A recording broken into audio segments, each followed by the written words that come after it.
hot stuff. I want you to think about what you're selling and all of your competitors that sell the same thing. And I want you to imagine that you are going to remove yourself out of that lineup and put yourself completely in your own lane, where people don't even look at you and your competitors. They see you doing your own thing in your own element, offering something completely different. I want you to think about how good that would feel, how much easier sales would be, and how much of an easier sell it would be, because all of a sudden it wouldn't be between you and someone else. It would be you. That is completely possible. And I'm going to tell you how. But we got a little story to start off with. We had the end of financial year launch for Gift Good Email. And the funniest thing happened. I lost a few sales for people who had said that they had decided to, instead of purchasing Gift Good Email, go with someone else because the thing that they bought had email content. It smacked me in the face that I had done such a good job of selling email marketing. But the reason that the email marketing was so successful, the reason that my clients got amazing results with email, it was not email marketing, it was me. It was my methodology. It was my lived experience. It was all of the, thousands of hours that have gone into this that made it so successful. And where I felt even worse about this is, you think about it, these people are like, oh, email is fucking amazing. It's like, who knows if they've gone and wasted their money because they're thinking, oh, well, I just need an email course. This is half the price of Peter. I'll go purchase this. And then they're not going to get the results that they want. But what I left out was probably the most important point of all. And that is that, yes, the medium is email, but the reason that it is so successful is because it's my strategy. This is where if you are positioning what you do, so I have an email marketing course, people are going to look at that in the lineup of other email marketing courses. And what they may do is they may look at price, they may look at features that they're getting, so they will go straight to details. But what we need to start doing is thinking about the fact that it doesn't matter what we're selling. It doesn't matter if it's AI, branding, email, coaching. It's not the thing. The reason that it is so successful is because it is us. It is our method. It is our lived experience. It is our unique perspective. And I want you to think about that for a second. Think of an offer that you are wanting to sell at the moment and get really clear on, am I actually selling the thing? So let's stick with email as an example. Am I selling an email marketing course? Am I selling about automations? Am I talking about how this is why, your business will grow? This is what you need to do. Am I talking about email marketing and getting people excited about email marketing? Or am I getting them excited about me? Am I still trying to sell the thing? Am I still trying to sell the medium? Even though the reason that it works, it's like, yes, that's the vehicle. But the reason that it works is because it's my strategy. It's my brain. It's my genius. You can't get that anywhere else. I want you to go to that next level and ask, well, what is the transformation that I provide? What is it that they're actually getting? And how can I start to communicate this where it's like, the reason that this is so successful is because it's my brain. Because here's the thing, when you actually start to market you, no one else can compete with that. So this is where it's really important to take stock of how we're actually talking about the thing and how can we actually position ourselves and the transformation that only we can offer. I know for some of you, this may feel like that there's a lot of ego. And what I'm going to say to this is, are you worried about ego because you're worried about positioning yourself in a way where you're like, I'm actually incredible, and then you're worried that you're not going to deliver on the work?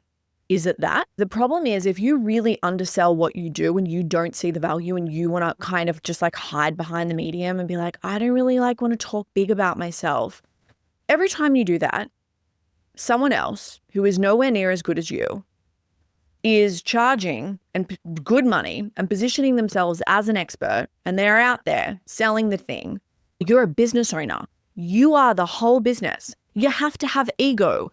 And I don't know why people are just so worried about being like, oh, I kind of just want to like melt, like I just want to blend into the background. You got to be able to sell yourself. You got to be able to talk about yourself. It's like you are the business development manager of your business. And if you're not selling yourself, guess what? You don't have a business because you got no clients and you have no money coming in. So what I'm going to say is maybe maybe for this week, we look at something that we want to sell. And instead of us talking about, here's why you need AI, here is why you need to like adopt with AI in your business, we're going to fuck that off. It's not about AI. It's about us. It's about how we help our clients. It's about the transformation and our intellectual property that they only get from us. If you are selling something that only you can offer, if you are positioning this where it's like this, this is the only place where you can get this. This is my methodology. This is my unique framework.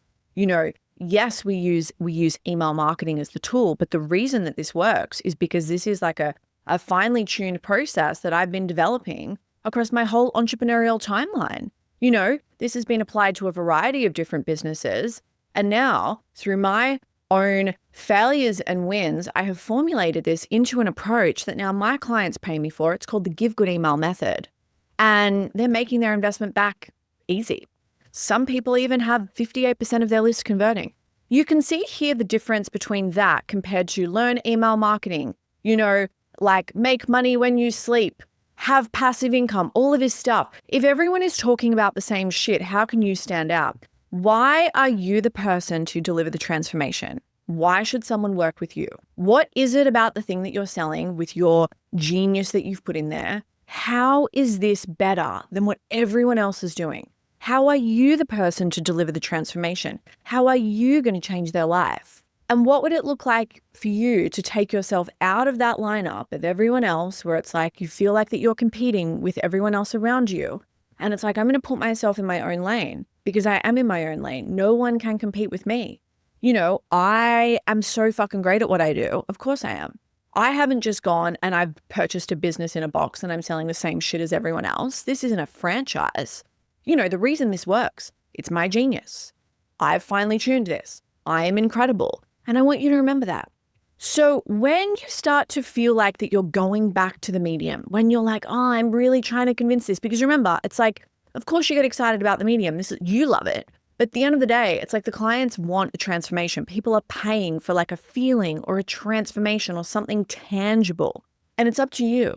It is up to you to identify what that is, identify how you are different, and then infuse that everywhere in everything that you're doing. Hot stuff. I believe in you.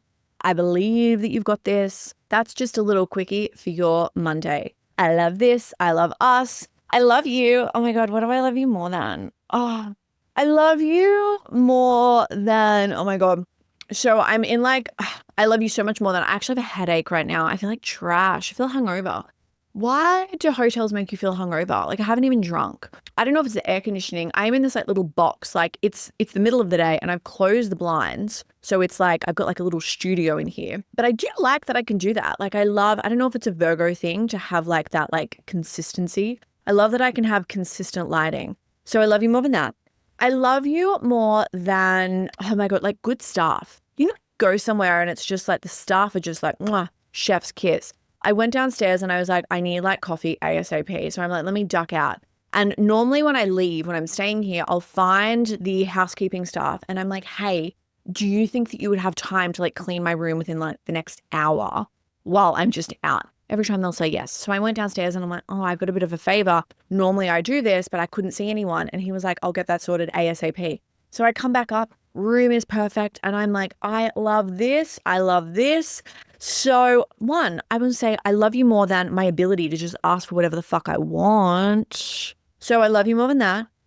I love you more than I had a delicious breakfast today. What did I have? I had, some of you are just going to die. I had 4 shots of coffee. And I had this like almond, it's like is it frangipan or like it's like an almond like frangipan slice with raspberries and like almonds on top. I'm like, that's what my body wants right now. My body is just like, that sexy slice. Yes, I want that. I was going to get a toasty. I can't stand mushrooms. I think they're the grossest thing alive. I don't know. I feel everyone is just like trying to push mushrooms on me. I don't like them. They're disgusting. I was like, oh my God, what's the toasty special? And they're like, it's amazing. It's mushroom. And I'm like, no, I'm out. I'm so sorry. I'm out. I'll do a truffle. I'll do a hot little truffle, like just like shave a truffle in my mouth. Love truffle, but mushrooms, gross. Truffle, yes. Mushroom, no. So, oh my God, I love you more than truffle. Actually, that's what I had for dinner last night. I had the salmon. The salmon on the pumpkin, what is it, velouté, which is like this pumpkin puree with the almonds. Anyway, you listen to this podcast. Why am I telling you this even more? Why am I overselling the dish? So hot stuff. I love you more than that. I'm going back there again tonight with my mom, and I'm probably gonna have the same thing. Creature of habit. Maybe I'll have a steak. Oh, a Scotch fillet. Yum. I feel like that every time we get to the end of the podcast, it's always like foodie related. So I'm sorry about that. I feel like my whole life is just like good food. Oh, I love bra. Oh, hold on. I was about to literally just get my boobs out, and I'm like, I don't want to get my YouTube channel blocked. There is a really cool lingerie shop. If you're in Melbourne, they're in Hawkesburn Village. It's called Kitty K Lingerie. I buy all my underwear from there. I literally walk in, they know my size, and they're like, try this on, try this on, try this on. And like, I think because I've got like huge fake boobs, so there's some stuff I just can't wear. There's some stuff that just won't even come in my size, but there's some and I'm like, it's just not going to work with my implants. It's just not going to sit right. So it is a bit annoying, but it's nice to just walk in there and have like people know exactly my size and what's going to look good on me. So I love you more than that. I've got on a bra. I think, what's the brand? Is it a Bard? I don't know. It's a French brand. It's what is it? Let's have a look. Yeah, I think it's Aubard. So it's this beautiful like French lingerie. I love it. It's like, oh my gosh, it's a bit pricey. If you've got like, they have this bra at the moment. Oh my gosh, it's so fucking gorge. Crazy in love. It's like this brown animal print, which I'm so obsessed with. $310. Oh my God. Isn't that just wild? It's so wild to think that like someone underneath their clothes could literally just be wearing like $500 worth of lingerie on like a standard Monday. I'm actually kind of obsessed with that. I guess I am right now. If you go buy yourself some nice fucking knickers, that'll help you anchor in, right? That'll help you be like, fuck yeah, I'm amazing. Like, these people are selling emails. I'm selling emails and I'm wearing expensive knickers. You have no idea what is rubbing up against my butthole right now, like a $200 thong. The audacity that you are going to have if that was happening. Anyway, now I'm just rambling. So hot stuff. I love this. I love you. I'll see you on the next episode. Mwah, mwah, mwah, mwah, mwah, mwah. Bye.